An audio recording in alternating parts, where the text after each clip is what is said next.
Welcome to Filling in the Gaps. I am Justin, I'm Darren. and here is a show where we try to point out plot holes in movies and TV shows, and what we've spent most of our time thus far doing, discussing games, in particularly puzzle games. Today, what we are going to attempt is actually to talk about both a movie and a game, because they are very strongly related, despite the fact that they, I guess, legally are not. Yeah. Really. But we will be discussing, well, three things actually. We'll be discussing a movie called 1997's Cube, a game called Half Dead, and then we will finish up with what I would consider to be kind of a hidden gem, which was from 1969, Jim Henson's The Cube. And there will be spoilers abound for pretty much everything that we're going to be discussing today, so consider yourself warned. And if you can get your hands on watching them, if you haven't seen them yet, you have to go and especially watch Cube from 97, because that's a great movie. It is. I would also highly recommend The Cube by Jim Henson, but we'll definitely get to that. Well, let's start with Cube from 1997, because that's essentially the one that we were both familiar with first. It is... I don't want to spend too much time summarizing the movie, because I'm assuming that if they've made it through the spoiler bit, then they know what the movie is about. But this is a subgenre of film that I just absolutely love and I'm kind of addicted to, and I can explain why, but at the same time, I'm not sure why I have the fascination with this one, but it is one of those movies where people wake up in a room, they don't know where they are, they don't know what's going on. I think one of the biggest reasons why I like this kind of movie is it has that same kind of mechanic as a video game, where we are thrown into the world and the characters don't know any more than we do. So we're starting off on equal footing, so to speak. And so I do like that, but I think also many times with these kind of movies, it turns out to be either some kind of horror or science fiction or a mix of both, which I kind of think The Cube is. Cube. I'm going to be doing that the whole time. Just ignore it. This is Cube, 1997. So, did you see this movie in the cinema originally? No, I was working in a Blockbuster and it came in as like a single copy title. See, no one's going to watch this garbage. I also saw it on video the first time because I don't remember this coming out. I don't remember. See, and that's the thing too. I don't know if it had the widespread release. Yeah, I think, it was made for a few $1 million, I think. The budget was really low. I'm sure it definitely got released somewhere. It had to have been, but probably somewhere in Canada, because that's where it's from. But like you said, it spawned a whole slew of like copycat movies. Did you ever see a movie called Colobos? No, I haven't. It's exactly the same thing as Cube, except it's set in a house, and it's just a trapped house that these guys are in with amnesia, and they have no idea what they're doing. And it's basically it's taking Saw and Cube and combining them. They're trying to make Cube more gory, basically, but it was kind of silly. It didn't work very well. Oh, well, I'll have to watch it anyway, because like I said, I'm a bit obsessed with this genre. See, no, I don't even remember. Was Saw before or after this? It must have been after, I think it was right? after, yeah. Okay. I'm not sure if this one necessarily spawned it, but it definitely was an era where a lot of these seemed to come out, and that may be part of it too. Like, this was an era where I was going to the movies a lot and seeing a lot, so it might have just been that time period. But I really enjoy this kind of, we wake up, we don't know where we are, and essentially they have to fill in the gaps, as do we. Full disclosure, I've seen this movie probably 10 times, which is probably way more than most people would want to. It's probably more than the actors themselves have seen it. I would hazard a guess that's probably true. They don't wake up in the same room, which is not... It's not typical. Typically, they would wake up all in the same room and all wonder why they're in the same place and don't remember how they got there. In this one, they just coincidentally seem to find everyone in the same room. Yeah, they find each other in the same room out of possibility of 1 in 17,000 rooms or something like that is what they worked it out to be. Well, I'm assuming that they started off close. And I'm okay with that. I could say you could start off close. But the fact that they all just happen to, like, out of every room, there would be 6. Well, sorry. Yeah, it would be 6 options that they could do. Yeah, but out of the 6 options, and assuming you can't actually hear people breathing or talking on the other side of this, what has to be a massively thick wall. But you can. You can if they're kind of yelling, right? But when they first wake up, they're quiet. The one guy apparently was bleeding because he hit his head or somebody hit his head. So they're not being loud. No. So for them to happen to find each other all in the same room, kind of a coincidence. But we need that for the story. But I don't know why they didn't just start them off in the same room. Well, here's what I think about that. I've got maybe a little bit of going out on a limb, but I think they didn't do that because they wanted you to have guesses at things. For example, the policeman. His arm is wrapped. I don't know if you noticed it, but his arm when we first see him, his arm is wrapped from a sleeve from another jacket, but it's not his jacket, which means he's taken it off of someone or murdered them, and then he's got in a fight. His arm's been stabbed or something. He's somehow hurt his arm, and then he's used someone else's sleeve to tourniquet his own arm. It means that it gives him a little bit more of a backstory, in a sense that it's one of those things you can pick up when you rewatch it. It's like he's actually already been in a battle royale with someone else maybe, and has like looted their stuff, or maybe just found a dead body, a dead body of someone that we haven't actually seen yet. So we get an idea of this has maybe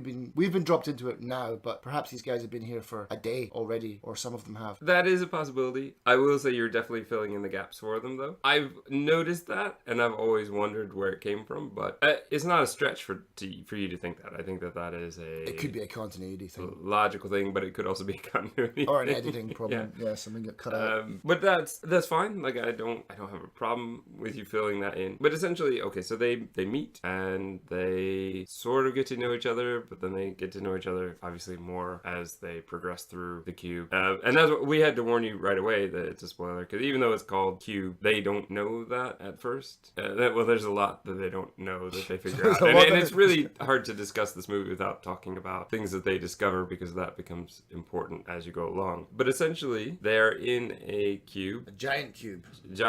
They're in tiny rooms, which are cubes within the larger cube. Like a huge Rubik's Cube, basically. Yeah. And the basic idea that they come up with is they need to try to escape the cube, and they need to check for traps along the way because they could die. So their plan is to throw a boot into every room to see if it sets off a trap. Some traps are not set off by the boot, which becomes an issue, and they only have a limited number of boots, which also becomes an issue. And they also have personality issues, which is one of the things that I love this movie. I love it despite its flaws, and one of its flaws, I think, are some of the character personalities. Like who in particular? It's not who in particular, it's most of them, to be honest. So I am okay with the idea of Kazan, who they come across later, who is kind of a plot device in many ways, but he works. I appreciate the way that he works within the story. But you have Quentin, who is the cop who just goes from trying to be a decent guy, at least he appears to just completely going off the rails in a very short time. I mean, this is not a long movie, and he goes off the rails pretty quickly. And it's like with every 10 minutes, the movie, he goes up another notch of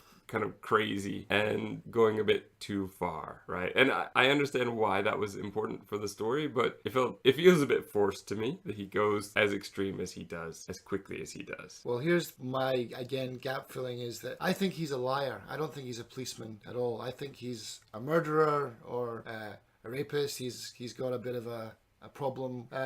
He's a bit of a creep. Okay, you are completely filling in the gaps on everything here. Okay, but that's fine. I mean, you have your theory, but listeners, when I talk about there are times we should not fill in the gaps, this is one of the times where I will tell you, you are giving them way more credit.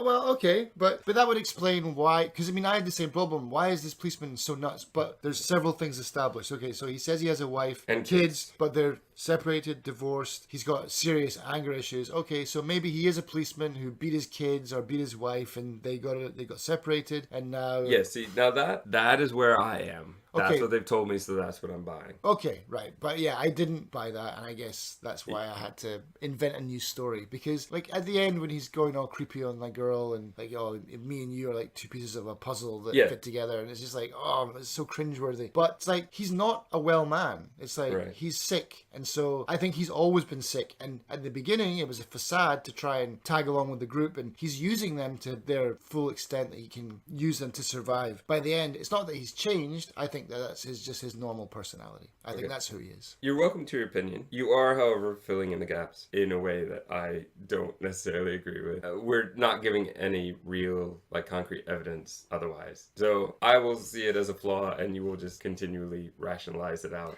the way that you want. That's what I'm here for. We have Levin, who is great at math because she's a student. She goes from being incredibly weak and assuming she can't do anything to, by the end, taking charge, which is okay, but again, it's a bit accelerated given the timeline. They have the doctor, who I think her name was Holloway. Holloway, yeah. She is just really irritating. She is pretty well. I don't think she was meant to be. I mean, she has some great function in the fact that she is a doctor, but her conspiracy theory mindset, where she's trying to fill in the gaps of the world, is a bit much. And it gets a bit long. And I'll get to that in a minute. We had Ren, who unfortunately, again, spoilers, doesn't last very long. He's an amazing character, and I was a bit disappointed he didn't last long. But I think he didn't last long because they would have escaped otherwise. They would have escaped, or they would have not. There wouldn't have been the power dynamic that there was. Yeah. Because he clearly was the kind of alpha dog in this situation, right? But they set him up so well, because in the first 10 minutes of the movie, he's just like, here's how you survive. Here's how you survive without water, the button thing. Yeah. Here's everything, here's all the tools you need. Okay, I'm out. Bye. Yeah, no, that was fantastic. But that's another reason why I would want to believe Quentin is the policeman, because he recognized the name. I mean, possibly he was really familiar with the news stories around him, but that little bit kind of went, well, I wouldn't have known that. But a police officer who, like, be aware this guy might be escaping, so that little bit maybe. There's also Worth, who seems kind of pointless for a long time, and then we find out he has a minor history with the cube itself, and I think that's all the characters, right? That's everyone? I mean, that's amazing. There are only, there's 7 people in the whole movie, but 6 in this group. Yeah. Which, when I was looking it up on IMDb, who is this guy in the credits? There's a guy right at the beginning who also doesn't last very long. So I was like, who is Alderson? I don't remember this Alderson. Oh, right, he's the guy from like the first 2 minutes of the movie. Those are the characters. They all are kind of irritating in a way. I kind of feel like they made sure that the characters would not get along, that was more interesting than them actually getting along. But at times it becomes really irritating, and the biggest irritation for me is about 30 minutes into the movie, where the movie stops dead for about 10 minutes, where they try to logic out what the cube is and why it exists. And when I watched it the first time, this didn't bother me at all, and this was the kind of thing I wanted them to talk about. So I know that it needs to be there, but on my 10th viewing, I honestly just wanted to skip it, because so Worth built the shell around it, so he knows essentially the size of it, and he kind of knew something was going on but didn't really. But Quentin uses this to say that Worth is not trustworthy and that he's lying about everything, he knows about everything. Holloway keeps saying, oh well, I was right all along, there is a conspiracy. And here's my problem with it. I think now on my 10th viewing, they don't know anything. Like, they really don't know anything. So because it never comes to any kind of conclusion or any kind of answer, I find this incredibly irritating. It's just kind of stopping things dead when we could be moving on either with the character development or moving on, like, getting through the cube, which is what I want them to do. So for me, I understand. It makes sense that the characters would want to talk about this. And as a first-time viewer, you want to see this. But as a 10th-time viewer, it can get a little bit long. Yeah, I mean, it makes sense that you would... I mean, I certainly would want to take stock and try and work out what the heck is going on. And, of course, that would be... I would be useless. I wouldn't be able to do anything apart from thinking about why I was there. See, now I doubt that now. I really doubt that now, because I know how you love your puzzles. Well, that's true. And if you saw the traps as a puzzle, you would you'd probably forget about everything else and just be really focused. We're getting out of here. Yeah, but also you'd probably die very quickly because you have a habit of just jumping in. Well, in the video game for sure, yeah. But if you start seeing it as a video game in your mind, like, oh, it's a video game. Oh, you.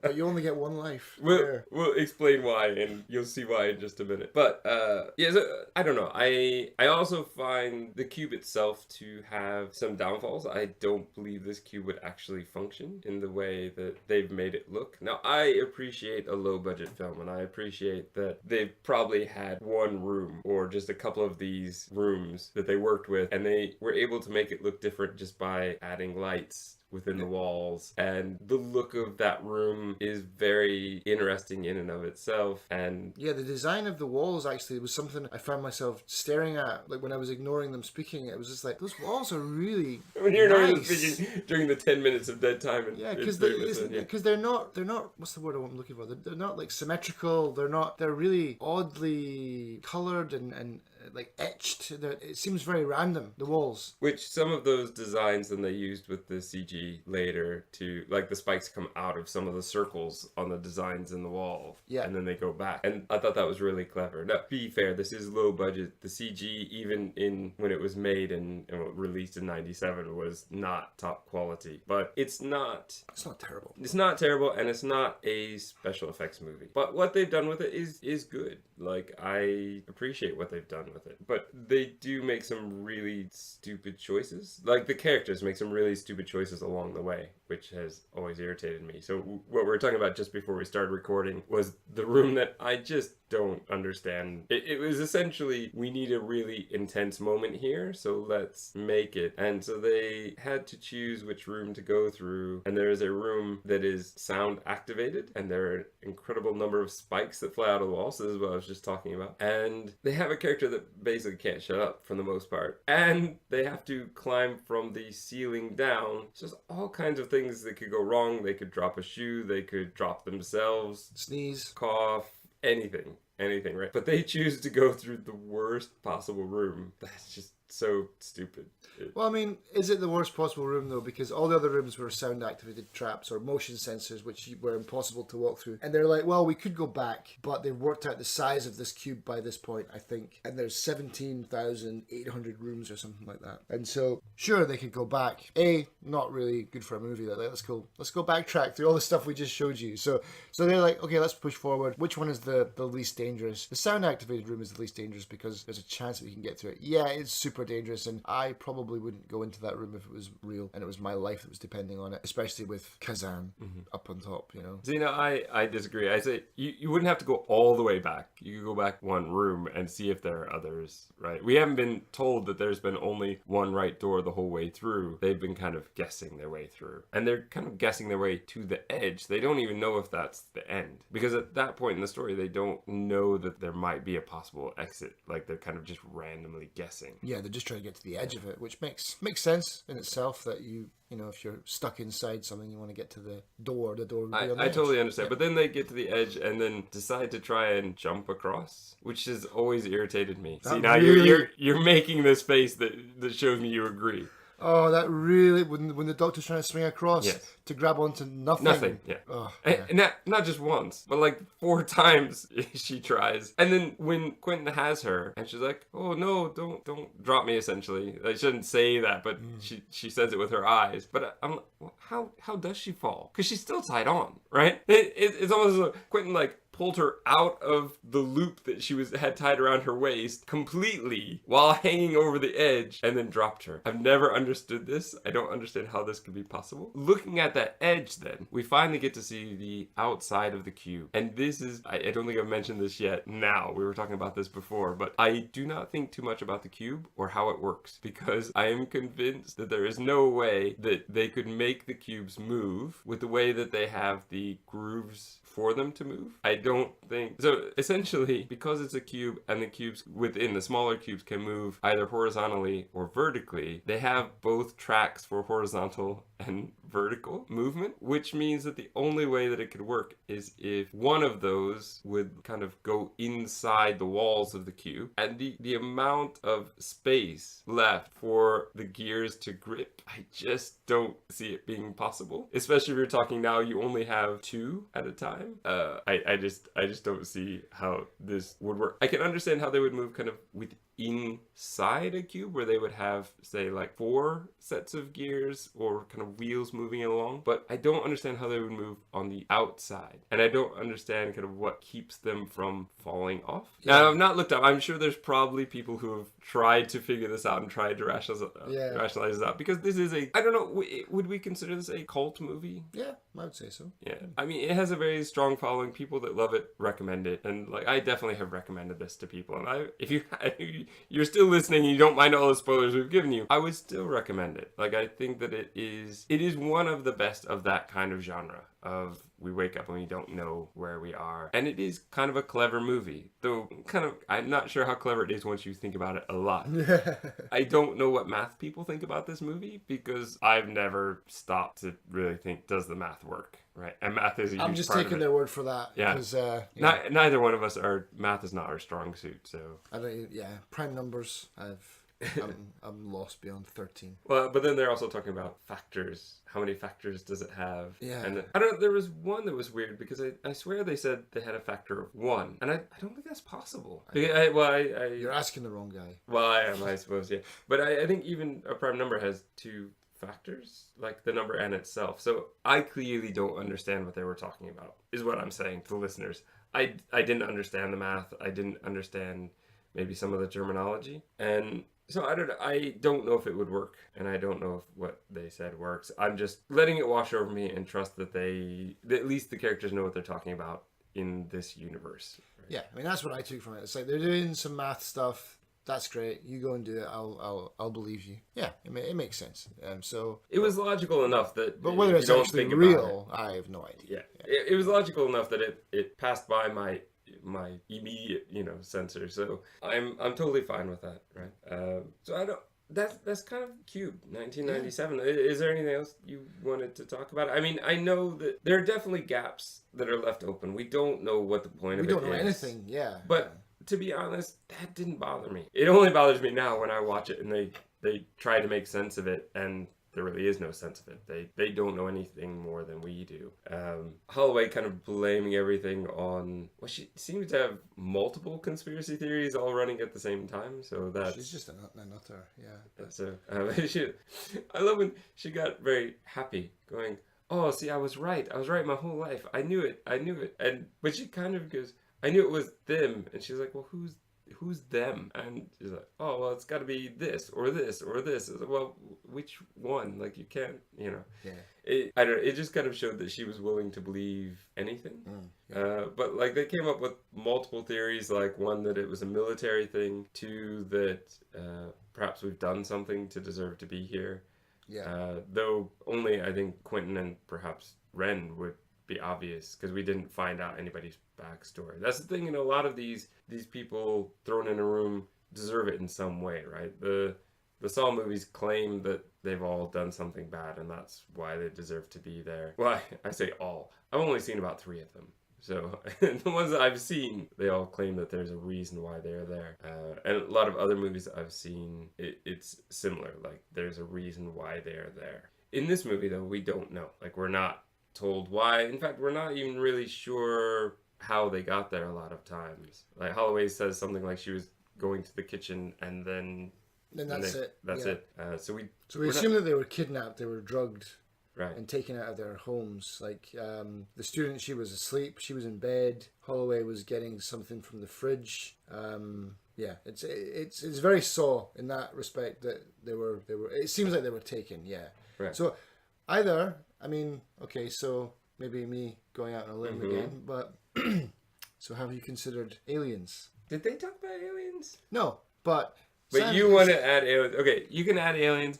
There was that's a stretch, though. But I mean, it sounds like they've been beamed up. Yeah, I mean, especially I was going to the fridge and then I woke up here. It's all right.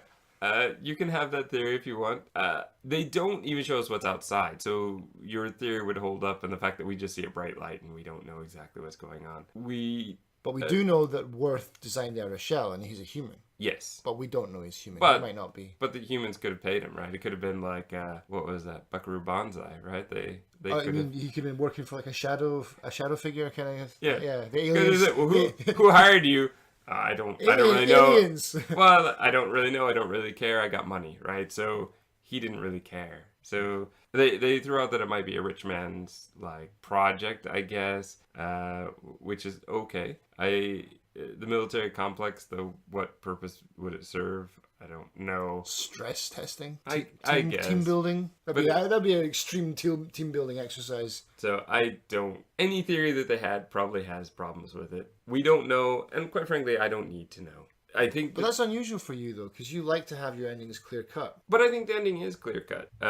Somebody escapes, and that's it. Yeah. Right? That's the end. This is not a story about where does it come from or why is it here. It is a story about characters in a crazy situation and they need to get out. I would like to have known, but I think it might have actually taken away something in this movie by knowing. Because I think any reason you could have for this thing to exist and for these people to be here, for the most part, wouldn't really hold up. It would be weird. It would you would definitely have a camp of people saying, "Oh yeah, that's a really cool idea," or people would walk out the cinema going, "That was so dumb." That Yeah. I'm glad that they didn't. And that would ruin it. That would ruin it if it was a bad idea. Because I like when they don't explain things, because it gives me the chance to make up my own stories and make up my own endings. And I know we have disagreements about that sometimes, but so I like when they leave the ending open. But yeah, when they actually package everything up nicely and hand it to you. For some movies, okay, it works perfectly. Like The Usual Suspects, there's no like, oh, was that really him or whatever.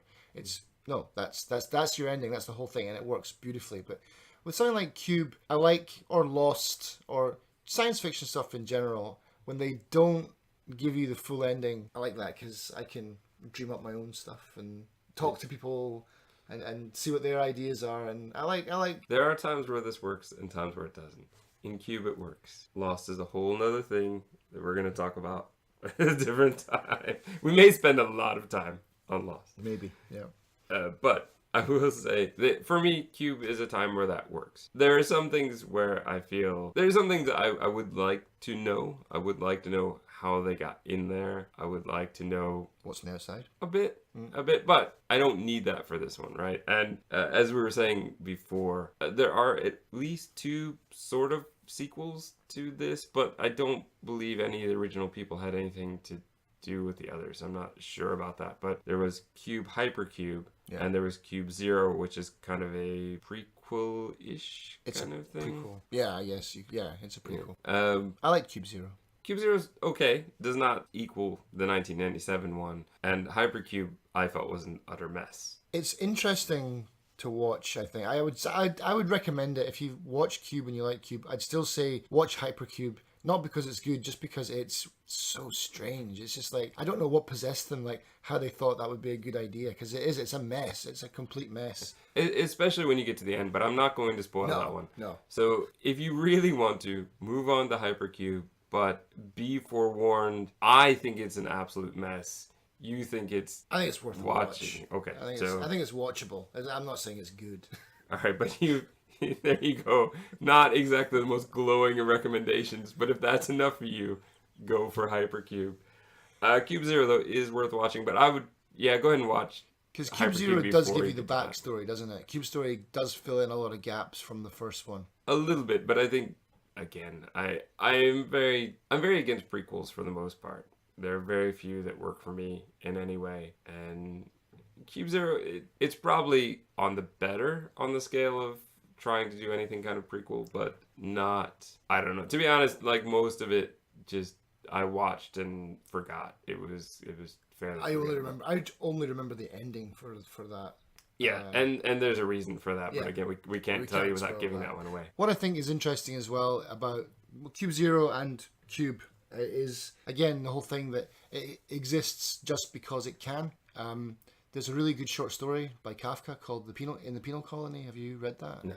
And basically, they build this gigantic machine which tattoos people to death. That's the story, and this machine is so efficient, and it's kind of a dystopian. It is a dystopian future.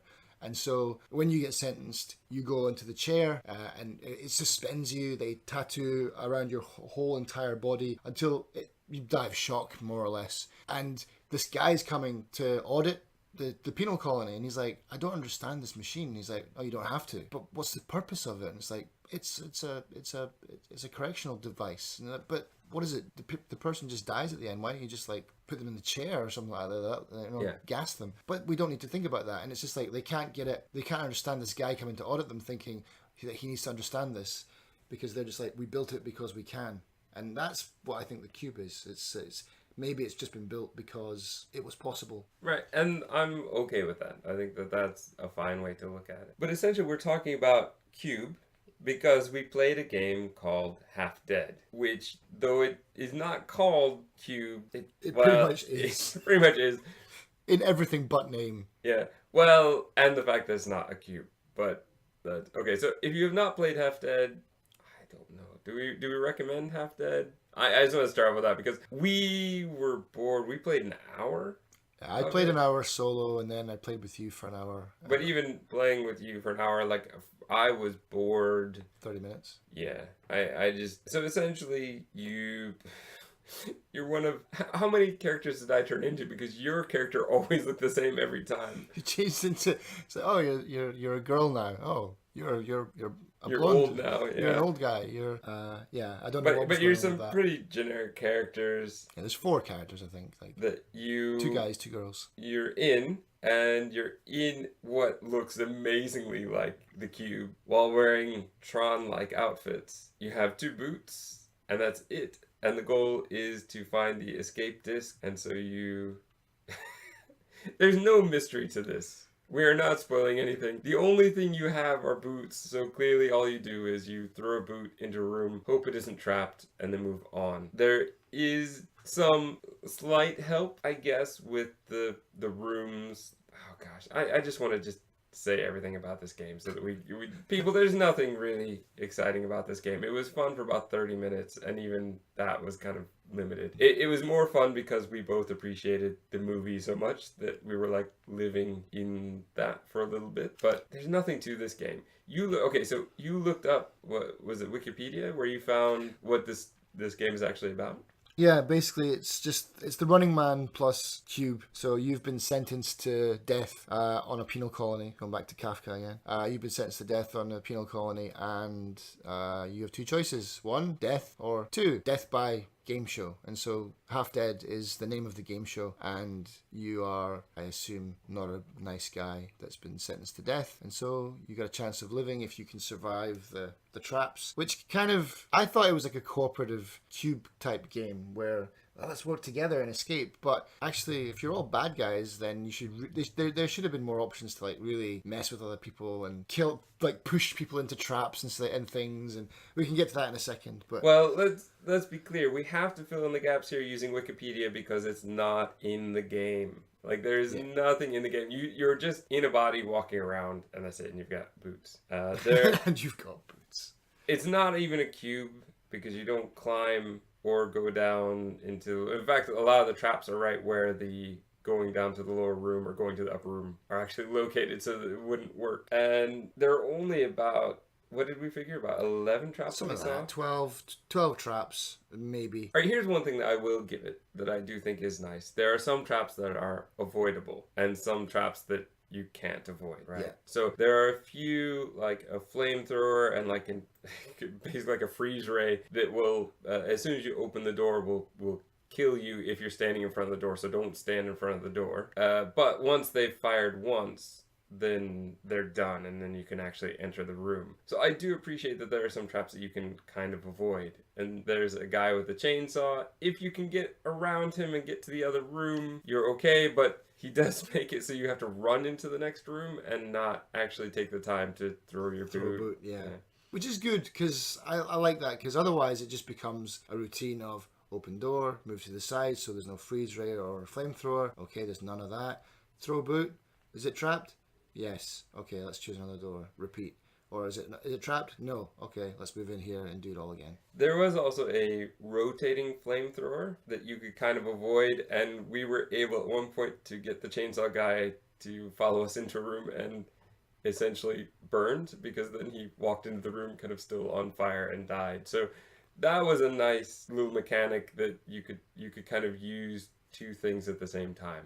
I did appreciate that. However, the unavoidable rooms I did find a bit irritating. There was the laser grid room, which basically once you throw your boot in, it's gone and you can't get in. There was also the one that really bothered me was the what you call the jet engine. Yeah. It was kind of a giant spinning Turbine. in the floor that it looks like you can escape and you get so close, but then it will always kind of pull you in like a giant vacuum and then you die. The first time I found that I was running away from a chainsaw guy, so I didn't really know. I thought that I had just been clumsy running into the room, and that's why I fell in. But then we found it again, and I was watching your characters. You were nearly out of the room, but then it pulled you right back in. Yeah, I thought I've got this. I was hugging the walls and sprinting in towards the walls, getting across, opened the next door, and then as soon as I opened the next door and tried to escape, it was like, oh, actually, you can't do that. Sorry, you're dead. And it chopped my legs off at the door. Like, I wasn't even in the fan. But yeah, the game is so buggy as well. It's like there was times when you were in the next room, but because you're like, I'm here. I'm like, no, you're still in the room that I'm in. You're like, no, I'm in the other room with your boot. Yeah. Like, no, you're not. I'm looking at you. And there was one point where I kept like sending messages like, pick up your boot. And you're like, I can't, it's in the other room. I'm like, no, I'm standing right in front of it. Just come over here and pick up your boot. And you're like, it's not there. So that was the time, because you were in my room, and I must have been in your room then. Yeah. Yeah, it was completely messed up, yeah. So I appreciate the game because of, well, the idea of here is Cube the movie, sort of one level, not a cube. Just a flat level. The look is so similar. The fact that you have to throw boots, I don't know how they didn't get in trouble for this game, to be honest. But I appreciate it, but there's not much to it. There's no story. The single player, there's pretty much nothing. Once you throw your boots, once you've lost your boots. I made it a couple times, but on sheer luck. Yeah. Where you're like, well, your character died, and I was still alive with no boots. And just it was the next guessing. room, wasn't it? It was... There was one time, and there was one time where we had set it to random. So there's a way where you can either have the disc definitely be the opposite corner from where you start, or just a random one. And you wanted to keep running on, and I said, well, we don't know where it is, right? It could be anywhere. We should probably make sure it's not this room, this one room on the edge we haven't done yet before we move on. And that happened to be the room, which was great. But this is where I say you will die if you were really in the cube, because like the first 3 times we did it, you're like opening a door, running in, and not thinking. I would say, don't you want to throw a boot first? You're like, oh no, I don't want to waste it. It's like, well, it's waste your boot or waste your life. Yeah, exactly. But you just keep running in, and then after a couple times, then okay, I guess we do need to. And that was because I just discovered the whole Minesweeper part of the game. Because this game it's cube plus Minesweeper, because the rooms are color coded. So a blue room means there's one of the adjacent rooms has a trap. A green room I think is 2. A purple room means 3. And a red room means all of them are trapped. But see, what's yellow? I can't remember. I thought I'm in a blue room. That means it's safe. And then that's why I was running into those other rooms. And then I was like, oh no, it doesn't mean that. It means that, yeah. But yeah, so you've got the Minesweeper kind of option. So I guess when you run out of boots, you can even tag them in the game in the map. You can right click on the rooms and mark them off like with the flags from Minesweeper. Oh really? Yeah. Okay. They've really gone to town on like copyright with this game. But yeah, I mean, I don't know. I enjoyed the game for 30 minutes. I did, and I think it could be a much better game. It could. I think this is a good start. I would like to see a Half Dead 2 where there's actually a plot, where there's actually characters, where it's perhaps a cube. I mean, even if it's not a cube, just not the throw boot, proceed, or change direction. It's like that's so stale so quickly.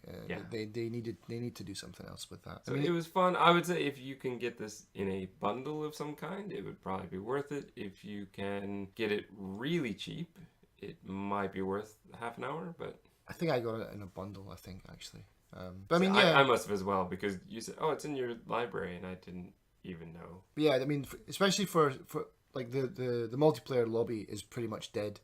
I saw maybe 2 other people playing it when I went on. But yeah, so if they're going to do it again, I'd love to see like a single player campaign, like kind of like something from Cube where you've got your Holloway, your Quentin, you got maybe 4 or 5 different characters, each with an ability or a starting item, and maybe some kind of, like a story mode where they have to use that to get to the end. I'd like to see that, or certain objectives to meet in the game, or something to make single player more interesting. Yeah, I didn't play single player, but you did, and you said it was essentially the exact same Same game, except thing. now you've only got 2 boots because Yeah. there's just one of you. Yeah, exactly. And I also think for multiplayer, like Cube, the movie, you said didn't work, that they were in separate rooms. They should just have skipped that and gone to the one room. I think for a game like this, if you are playing multiplayer, it would be quite interesting to start you in different rooms and have the ability to pick up items, so weapons and things. So because you're bad guys, I mean, you're not. I mean, if this is a penal colony, you're not nice people. You're not supposed to be working together. You're supposed to be, well, maybe working together, but only to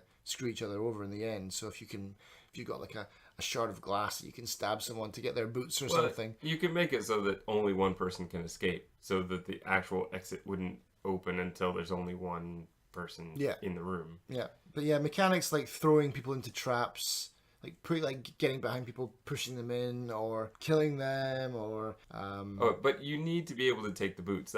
That's a problem I had. Is your character died with a boot left. Yeah. I wanted to take the boot, but it wouldn't let me. You can do it if you have only one yourself. So essentially, the strategy is you may as well both lose one boot before anyone throws a second one.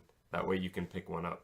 Yeah. In case. Yeah. So like a small inventory of items would be nice, because even in the movie they had their glasses, they had their buttons, I guess, their boots. And yeah, I think another thing is what we talked about before is, if you're going to make it, if it's going to be about puzzles and colors and codes and things, then make it a puzzle game. It wasn't a puzzle game. That's the problem.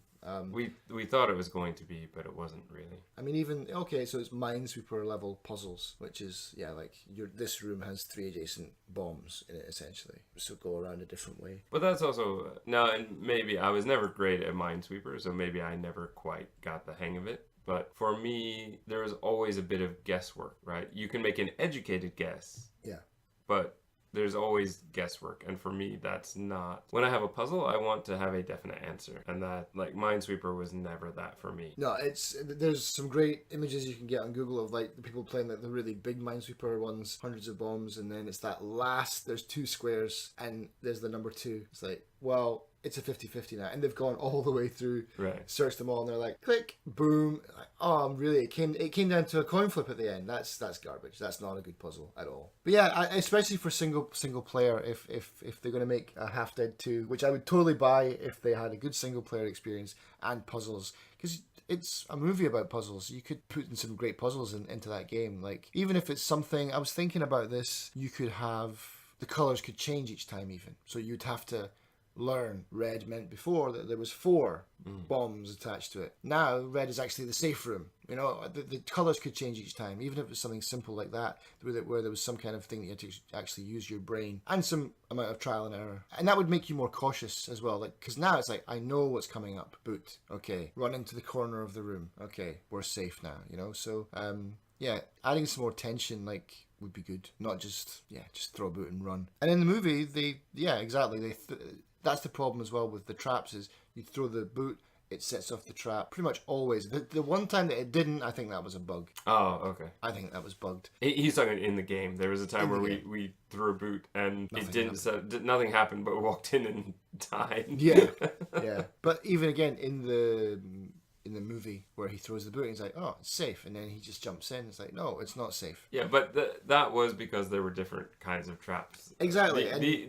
This game, I don't feel... That's what I mean. They could be doing with more traps that were different, or, you know, had maybe, like, that's maybe part of the puzzle. Like, there'd be different tiers of traps, like traps that are sound activated, traps that are motions activated. So your boot will work for both of those, but the ones that are not motion, that are maybe, what was that one in the movie, like atmospheric composition or something like that. It was like detected your sweat in the air or something like that. It was something ridiculous. But yeah, I'd love to see. I mean, I like Half Dead for what it is, and I think it could be a great game. I feel like they had a great idea. They had some good guys. They had some good programmers, and they just kind of cast it, I guess, and put it together, which is a shame. So recommend only if that glowing review makes you want to play. Or again, like if you get it in a bundle of some kind, you play it for half an hour. You'll enjoy it for about that much, but then that's pretty much it. Half Dead is kind of half a game, is what I felt like. There wasn't much there. You know what might work for it is if you have some friends over and you were to play it together in the same room. If you had a LAN party, that would be make more a lot fun, I think. And especially if you are playing it, ratchet the difficulty up to like hard, because it's easy is too easy. Especially if you play easy with like four squares, you know, it's like 4x4. You know, you can get 16 squares. It's far too easy. Apart from me, when I was like, yeah, I've been playing this myself and just. Oh, I'm dead in 2 seconds. And that's the other thing as well. It's like I have to then watch you play. I have to just sit there like, oh, I'm dead. I can't do anything. There's no way to bring you back. You're dead. Yeah. And so clearing a room, throwing a boot, clearing a room. It's not exactly fun to watch. It takes time. Yeah. It's like 10 minutes waiting. Okay. Oh, I can play again. And then I did the exact same thing and ran into the room again. Okay. Idiot. But when we were talking about this, Half Dead and Cube from 1997, you brought up something I hadn't known about, which was a made-for-TV, I guess, movie. It was less than an hour, but it was Jim Henson's The Cube, and that's from 1969. And most of us know Henson from The Muppets and other similar movies he did, like Labyrinth and Dark Crystal. And this was, before that. This was long. Yeah. It feels like long before that. And it is something very interesting. Now what I'm going to say, if you can find it and watch it. It is virtually impossible for us to discuss it without giving away at least some spoilers. And I basically don't want to limit our conversation on that one. It won't be easy to find. No, I don't think it will be. I mean, did you find it on YouTube? No. No, and I tried, hoping that somebody had put it up. I mean, it's old enough that I thought maybe it would sneak through, or maybe that even like the Henson Company would have put it up at some point, but they haven't. If they are for some reason listening, please put it up. Like they have their YouTube channels, and it is. All right, here's what I'm going to say. Listeners, normally I am so frustrated by anything that doesn't really have a clear narrative or explain what's going on. And this movie is what I should hate this movie, but I absolutely love this. I have watched it twice already, and you just like within the last month. From when I found it, I've already watched it twice, and I've enjoyed it thoroughly both times. And I will say this, and I'll probably say it again later. The reason why I like this one the way it is it is not something designed to have a clear narrative. So take something that's supposed to have a clear narrative but doesn't. That's when I get really irritated. Where there's a mystery going on, and that mystery is the whole reason for the show, and the show goes on for 3 seasons, and that never gets explained. That does irritate me. But we're talking about one isolated story that is less than an hour and is really designed only to get you to ask questions, because the narrative is very, very loose. So now I remember when you brought this up, you said, oh, did you know that Cube wasn't the original? The original was a Jim Henson thing. But listeners, there is so little in common between what happens in Cube 1997 and The Cube 1969. The only thing that is the same is there's a character in a white cube, and that's it. Yeah. But I like that movie because I'm a big fan of simple things, and when they work well, because that is essentially set on a bar stool in a room with white sheets around it. That's it. It's. Oh no! It's more than sheets. Like they've really cleverly. They've done some clever things. Yeah. Really, like there's so many little doors and kind of windows that people from outside can come in. Yeah, that's pretty cool. Yeah. But that he can't go out, and that for me, I love low budget stuff that's done well. Yeah. And this is just magical. The fact that doors go different places, depending on when they're open or who opens them. This is just brilliant. And this is something that, honestly, as I was watching it the first time, I couldn't help but think about The Labyrinth. And there's a section in The Labyrinth where the main character meets up with Hoggle again. And it's in the oubliette. And he describes an oubliette as a place where you put people to forget about them. And I just kept thinking, the cube is kind of like that room, right? And even in that room, he opens the door one direction, like I think like opens it, say, so it opens on the left side and it's a broom closet. He opens it from the right side and it's the way out. And that kind of magic and that kind of anything can happen is just something beautiful that Henson and Jerry Jewell, who also, I think, co-wrote this one, just had a fantastic idea of how to do. And this one works beautifully. I can't remember where I found out about that movie, but it was in the last 10 years. And someone else said, oh, it's basically the original Cube. And so... See, and that's what you told to me. And then I went watching it. As soon as I was watching it, I said, this is not even... I mean, it's not, close. yeah. But it's a guy in a cube, yeah.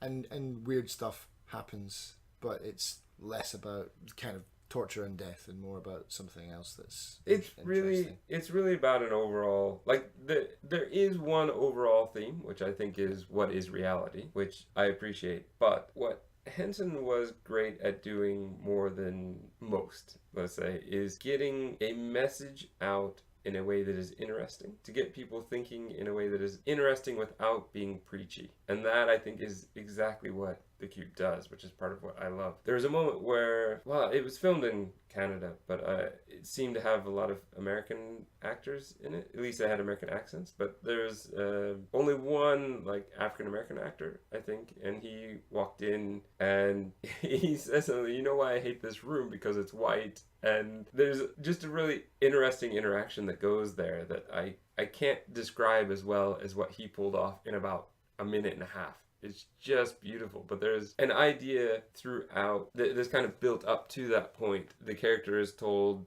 that he can't leave because it's not his door. And then when the African-American character goes to leave, he said, why don't you just go out the door? If you want to leave, just go. He's like, I can't. That's your door, right? Which to me kind of smacked of, oh, I've been told I can't use that because we're not the same. And so now I can't do that. And so the character right gets angry with him. He said, well, that's, essentially like, that's stupid, right? And leaves. And then he's trapped again. But that minute and a half interaction is talking about race relations, to me, anyway. Yeah.